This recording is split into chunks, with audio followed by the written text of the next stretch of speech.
woke up late and slammed the clock. A list of things my brain unlocked. Each Hey y'all, bullet point Joefer here, the feels like a cranky race. old gay guy. Whew, it's a But I can't brisk find Monday my morning. start. And I gotta tell you today, I'm a bit cranky, but I'm cranky with myself. Why is that? It's because I have a list of things I want to get done, and I don't get to them. And then I feel like I'm letting myself down.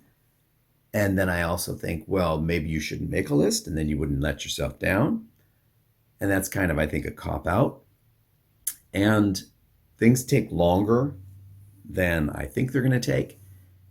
And the outcome isn't what I want it to be.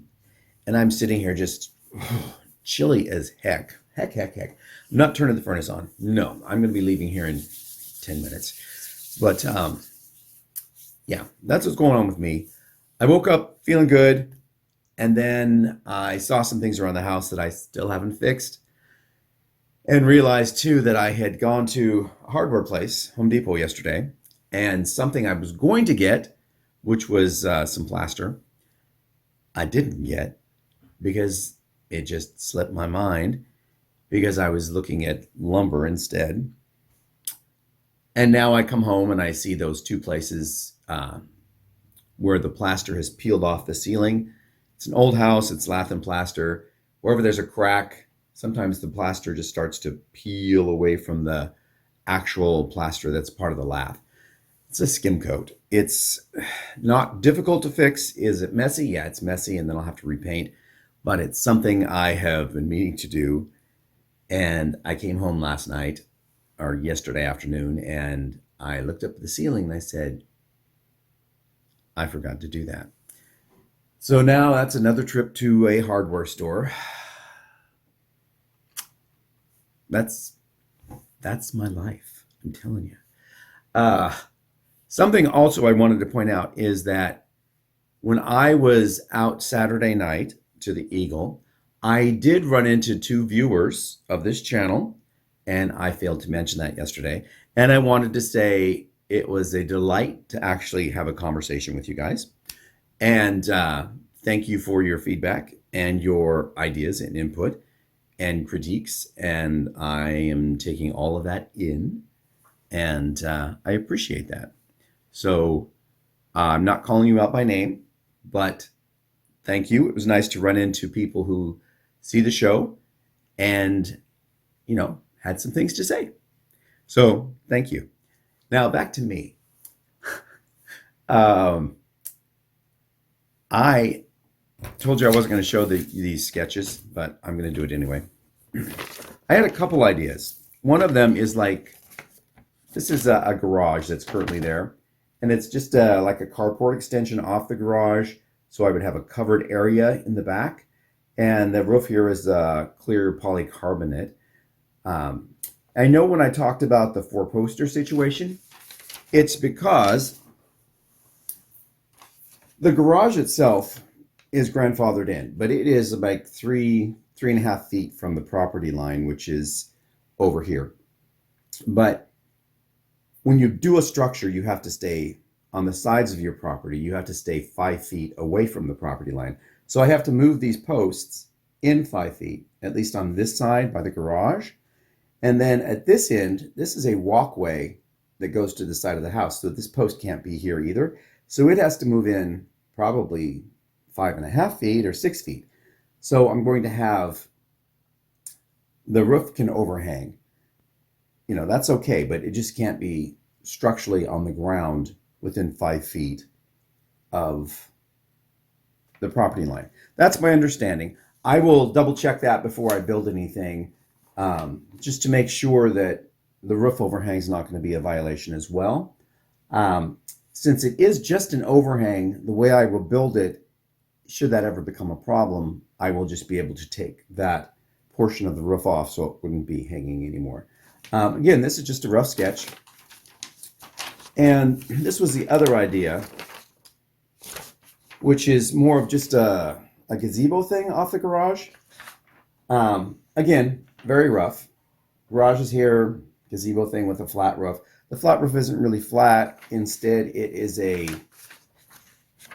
gridded roof at a slight angle, so water will run off into a gutter I would put at the edge. I don't know visually how that looks compared to this one. So then I put the two together and came up with a gazebo type structure here. So, and using larger lumber and larger posts, it'll look thicker and chunkier and more like a freestanding gazebo. But then I can still put a pitched roof up here. These dots, disregard those. That was just something I saw in a greenhouse and I wanted to see what it would look like. I could do it this way. Everything would be thicker and chunkier, but the roof would still be light and clear. And it would give me all of this space, like 16 by 12 or 16 by 10, space to sit where it would be dry. That's the plan. And I've already cleared it with the neighbor because the neighbor would be looking onto the roof. That's why I have grapes on that fence behind the bamboo. I used to have a big wall of bamboo, but like within a 3-day period, a year and a half ago, it just all died overnight. And looking it up, it had something to do with genetics of bamboo, black bamboo, because I had given some of that bamboo to other people and everybody's died on the same day. And it's some kind of a time clock in the structure of the bamboo itself. When it was created or when it first grew, it can go 35 or something to 60 years and then it just dies. Anyhow, a couple pieces of bamboo have grown back. The rest are bamboo that I planted, but it's not black bamboo. When I went shopping for black bamboo, nowhere, the places that I found it, the people selling it couldn't tell me how old it was. And I didn't want to be faced with the same situation where I get it in and it looks good and then it just dies overnight. So I did the other bamboo. So to prevent the neighbors from having to look at an ugly polycarbonate roof, I put up 4x7 wire above the fence, and I have a grapevine that's growing up there, so it'll be covered in grapevines and grape leaves, so they will see sun coming through the leaves as opposed to sun hitting a polycarbonate deck and maybe bouncing into their place. By the time I get around to actually creating this structure,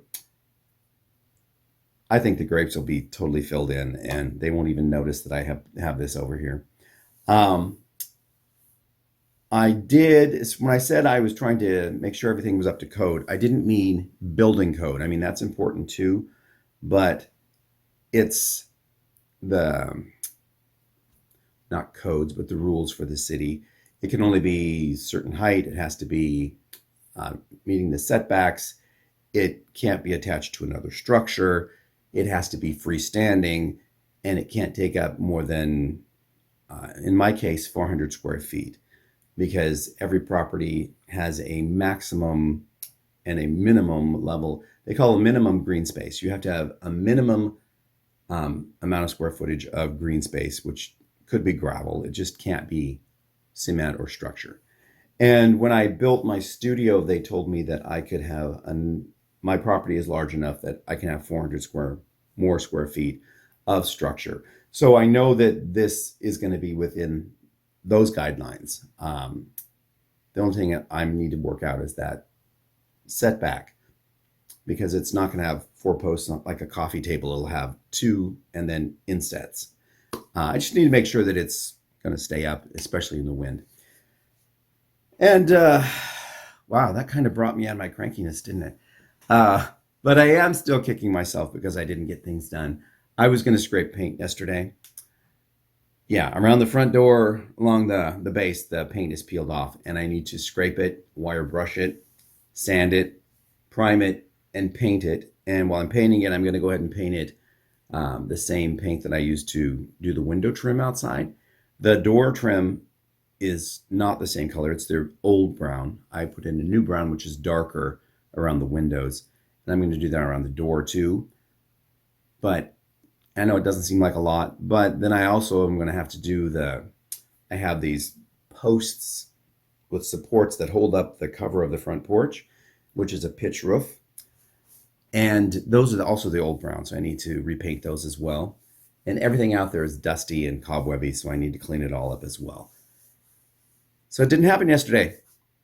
It was around 5:30, 6 o'clock when I finally got up to do it. And it was like, wow, it's cold out here.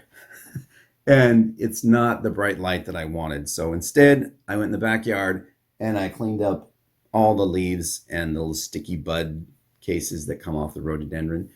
I don't know if you have a rhododendron bush, but they get the buds. When the buds burst for the flowers, these sticky pieces of the pod come off and are everywhere, and you track them in the house. They stick to your clothes, they stick to your skin, they stick in your hair. The dog brings them in. So I swept those away. Now I'll have to do that again probably the next week because it'll build up. And then we'll have a nice, peaceful, no sticky week. And then all of the petals of the actual flowers will start falling. And those are also sticky. And we'll go through this again. And by, I would say, late May, early June, all those flowers will be gone. And it'll just be a green bush. And I won't have the sticky problem anymore. And that's how I did that with yesterday. I know I didn't use a rake because my backyard is pea gravel. I used a broom. It's easier, more efficient for me, and it doesn't dig into the gravel and move it all around. And on that, I gotta go. It's time. This is Joe for the Cranky Old Gay Guy, encouraging you to stay cranky, my friend. Stay cranky. I will see you all tomorrow. Bye.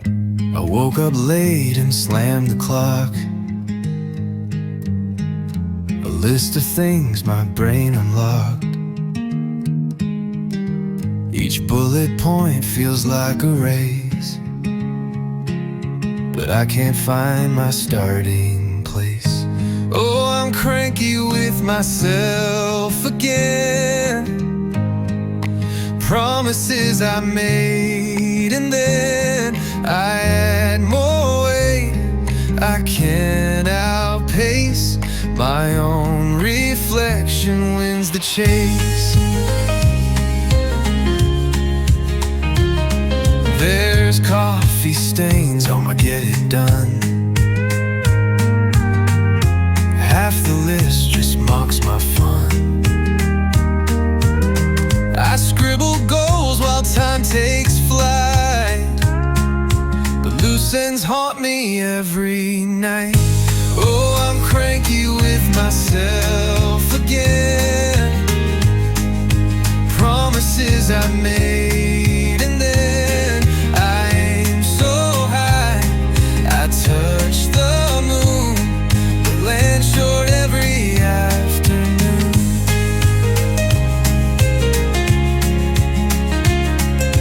Why do I expect so much? Stacking dreams with every touch,